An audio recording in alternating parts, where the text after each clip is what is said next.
What is going on, guys? It's Fishwash, and today we're going to be talking about Gears Tactics on Insane. Now, if any of you have played Gears Tactics on this difficulty, you know it is maddening, okay? I just finished a campaign, and I got me the juicy achievements on the Xbox PC. By the way, add me up. My gamer tag is Fishwash47 if you guys want to play some games together. What I got for you guys today are 6 tips that helped me through the insane difficulty on this amazing game. Let's get started. So first thing, as I was making my first video on the kind of a playthrough slash walkthrough on chapter 1 and chapter 2, I realized that it might be better to make a video about the tips that helped me accomplish a lot more missions rather than do a play-by-play. Honestly, the play-by-play might work best, especially for the final boss and boss fights, rather than every mission, where I can just kind of cover every mission with these tips that could help you guys out. So let's start off with number 1, which is stealing rare items from your recruits. All right, so as you progress through the story, you will have the option to recruit new boys and new girls. There is no point in grinding older recruits because the new recruits will always be at the level appropriate for the current set of missions you currently are on. All right, so that just means that if you are on a difficulty that requires about a level 6, the recruits that you will encounter at that point will be level 6. So the most important thing to note is that some of these new recruits have better equipment than your main characters. So recruiting for this purpose alone is one of the most beneficial things you can do. Don't forget to do it. All right, number 2, emergence holes and grenades.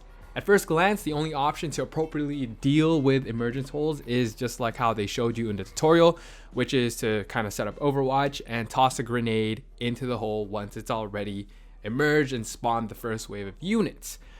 But both methods are, not bad, but I got a better solution. Planting a frag on the location of the emergence hole seals it up from the very first turn. This allows you to save a thrown frag grenade for something more useful. I don't know, say a boss, for example.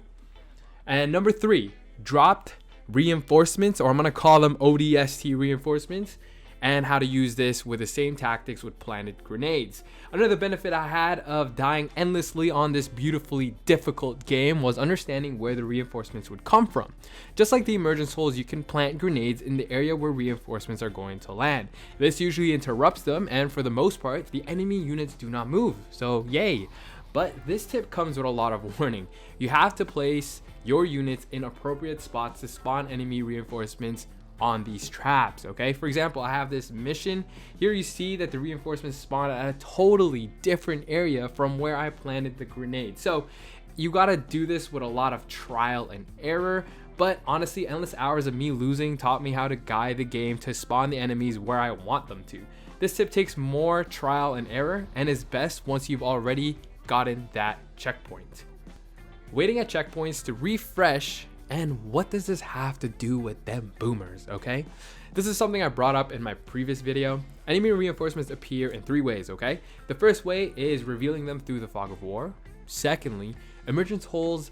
And lastly, dropped off by reavers, aka ODST. But in most missions, there are ways to control the amount of reinforcements you encounter. This is how. For example, on the second mission, your task is to reach the checkpoint in front of the APC. But if one of your units enters the circle, this cues the game to start the next sequence. And on Insane, you really don't want this to happen before your cooldowns are done. So if the mission you are on is not a timed mission, you can heal up and reset cooldowns for as long as you want. Then you can enter the circle and start the next part of the mission. But it gets more interesting in the second act. In Act 2, you're introduced to the Boomer, and a new set of side missions where you first have to reach the bridge, aka a checkpoint. Waiting before pulling that bridge pulley, it will help you prep for the next stage, alright? However, the game gets clever and drops a random group of reinforcements, and usually a Boomer is with that kill squad. Because the game isn't hard enough. But this is actually a good thing. Because if you implement tip number 3, and try to learn where these guys will be dropped, you can set traps before they even land. You can also use tickers that land to deal massive amounts of damage. So kick the tickers towards the enemy reinforcements and boom. And because for the most part, you have at least 2 units finish their cooldown, their grenade cooldown, you can kill the squad ASAP. And now you have a boom shot. This takes advantage of the fact that the ODST reinforcements do not attack on their first turn. It is important to remember though that enemies revealed through the fog of war and enemies that appear from the emergence holes will attack right away, so don't forget that. Number 5, ticker bombs. Tickers are the best grenades in the game. Like I said in the previous tip, honestly, they deal a huge amount of damage. On Insane, they deal about 1,000 hit points, which is crazy. So at least 1/3 of the boomer's health is gonzo. You can also take about 2/3 of the health of a grenadier, also putting them on berserk, so you can chainsaw them as soon as they land, which is a good thing. It is one of the best strategies to use tickers. Of course, they're going to be a little tricky the way they move, and they're usually going to require you to take up 2 action points. So be careful how they use them. But again, take every opportunity you can with these tickers because they are a great way to deal massive amounts of damage.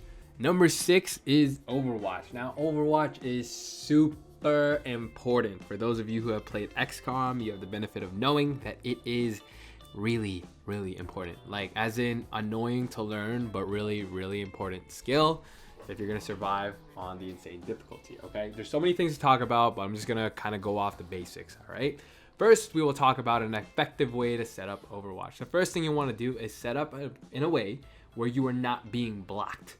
So how do you know you're not being blocked by a refrigerator on the street or the front of a car or the back of a car or whatever? Okay, how do you know? When you're setting up your Overwatch, you can see your cone. You can see the Overwatch cone. Now on that cone, there's like a bluish, grayish line indicating that your shot is partially blocked. But for the most part, you are gonna always get some sort of coverage partially blocked because of the way the map is set out. So what you wanna do is make sure you set up your Overwatch in a way where you are not covering or not being covered by too much of the obstruction, whatever is in front of you. Make sure that it is as clear as possible. Another suggestion is to layer your Overwatch shots because on harder difficulties, the enemy HP is higher. So yeah, it sucks. On easy, you can kill a wretch with a single shot, and on insane, it takes 2. So that's kind of bummy. The last thing you can do is actually take advantage of the enemy Overwatch. Here's an example of the enemy setting up Overwatch at the very bottom of the staircase, and at first glance you're gonna get hit, but there is also friendly fire going, so I took a chance and here's what happened.